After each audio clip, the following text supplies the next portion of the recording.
You're commuting home with Katz and Cosby. Now, here's John Katzimatidis and Rita Cosby on 77 WABC.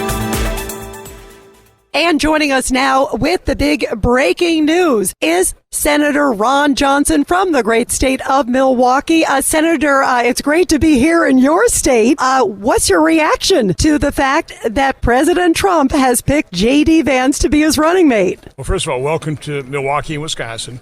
I hate to lose him as a colleague. That's probably the best thing I can say. He is going to be a loss. I mean, President Trump, you're stealing my colleague from the body I serve, but he's a fabulous pick.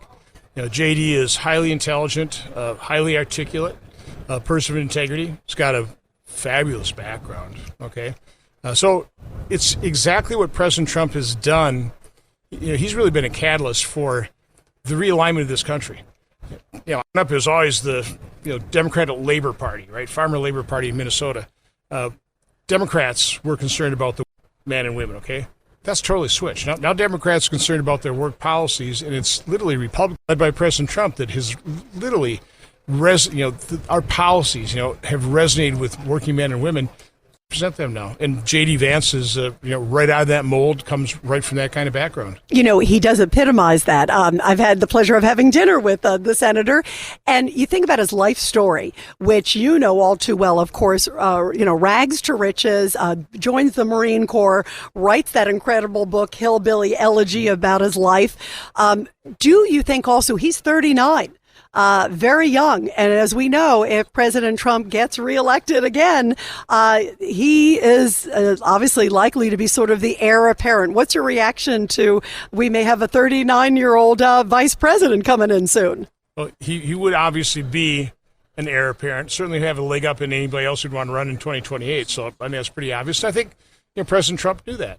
And I'm sure took that into account in terms of his selection. What did you think of the fact he had a lot of people in the running, people that we all know, Senator Johnson, and people who are here as we're in the throes of the RNC? You had Doug Burgum, of course. There was also Glenn Youngkin was in the mix. Tim Scott was in the mix. There were Marco Rubio, a number of folks. Could he almost not make a mistake? I mean, there's sort of an abundance of riches and a number of other names. Ben Carson's name was out there, too. He probably could have used a dartboard, which is nice to have that situation where he has such a wealth of talent to choose from. But again, I think he chose wisely. And, I wish J.D. Vance well. And I think it'll be a very effective ticket for us. What does it mean to be here, too, at this moment, Senator Johnson? Because, of course, we think about what happened to our friend, Donald Trump, just a few days ago. And here we are. Security is absolutely intense here at the Republican National Convention. It always is, but especially given the moment of this moment. What are your thoughts going through your mind? And what was your reaction to what happened over the weekend, too? Well, it was a national tragedy. Obviously, immensely relieved when we saw President Trump stand up, show the kind of strength and resolve that he showed to the American people. But then to find out that 50-year-old father of two died saving his family, an American hero. Is that true, Rita? In the midst of any American tragedy, look at 9/11. We see tragedy, but we see the best of America come out. The firefighters, the Port Authority, the cops walking up the Twin Towers. So we also have an opportunity. I come from a manufacturing background. Anytime you had a problem, the first question I'd ask myself was, is there an opportunity? Is there something we can make of this? And we have an opportunity now, and I think President Trump is seizing it. So what do I see at the convention? What I've seen is a progression or a growth of hope. Or of unity.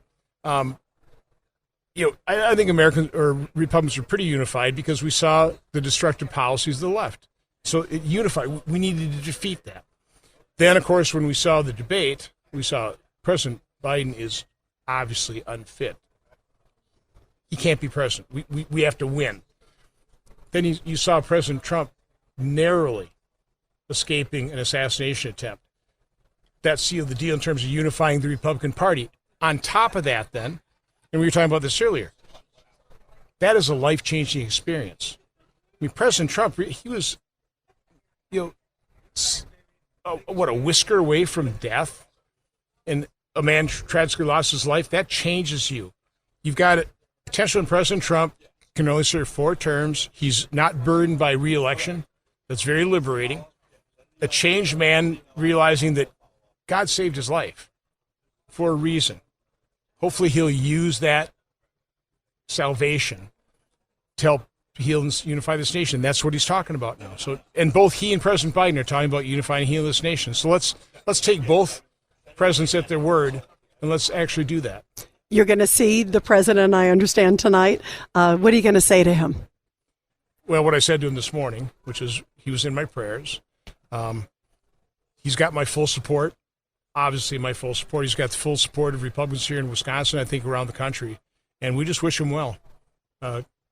We're just so grateful that he survived, and we're just so grateful that he has this opportunity now, and he's seizing it to unify and heal this nation. You know, you brought up that moment, Senator Ron Johnson. Here we are at the RNC in Milwaukee, and I think of that famous shot of him after, thank goodness, that it just grazed his ear, and the world's wondering, is he going to get up? He gets up, and he has that fist bump. And knowing him as we both do, I thought, what a moment. But that just epitomized, I almost feel in many ways, just America right now. What went through your mind just seeing that image of sort of, we're still standing? So I knew what a great life President Trump could have. And he gave it all up in 2016. He looked at America and, these people are so stupid. I mean, this isn't that hard. We can fix this.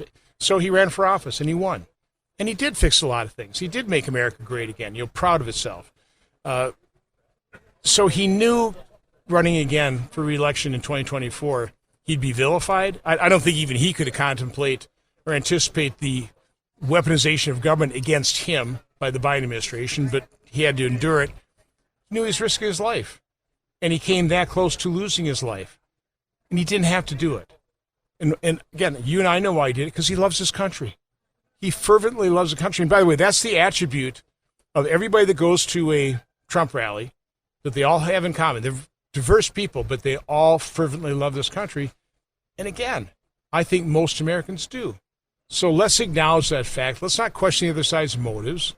Let's come together. Let's ignore the political leaders who are trying to divide us. And let's fix these enormous problems facing this nation. Absolutely, because, boy, we have a lot of them. Well, Senator Ron Johnson, I'm so glad to be in your state here in Milwaukee. Congratulations, and we wish you such a great convention. And how wonderful to have you here with us. Thank you. Well, have a great time here, and if you can, try and find fresh cheese curds. Yeah, I heard they're the best. Got to get them fresh. They can't be refrigerated. They squeak. You'll love them.